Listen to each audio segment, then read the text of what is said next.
បាទជំរាបសួរពុកម៉ែបងប្អូនបាទជំរាបសួរថ្ងៃនេះខ្ញុំមាន iPhone ចង់លក់ ជូនបងប្អូន iPhone 7 iPhone 7អីទេអាហ្នឹងអំពូខ្ញុំចង់លក់តម្លៃ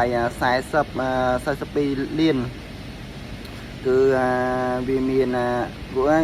iPhone នោះវាចេញយូរហើយគឺខ្ញុំប្រើហើយបាទគឺវាមានចំណុចពិសេសមួយដែលយើងគួរចាប់អារម្មណ៍ដែរ iPhone ហ្នឹងគឺថាឲ្យតែយើងចូលកន្លែង TikTok Shop សម្រាប់យើងទិញអីវ៉ាន់កន្លែងទិញអីវ៉ាន់ឬ Shopee ឬ Lazada ឬ Facebook Shop ដែលយើងត្រូវការទិញហាងទិញរបស់របរហ្នឹងគឺវាសັບងងគឺវាតាក់ម៉ាំងហិនគឺបាត់ងងតែម្ដងបងប្អូនត្រូវការទិញឲ្យភរិយាប្រើឲ្យប្រព័ន្ធយើងប្រើហ្នឹងគឺថាយើងសន្សំចាយលុយបានច្រើនបានគឺអាចពេលគាត់ត្រូវការទិញរបស់អី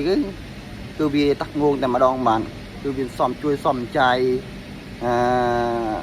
ថវិកាយើងបានហើយតម្លៃវាតែ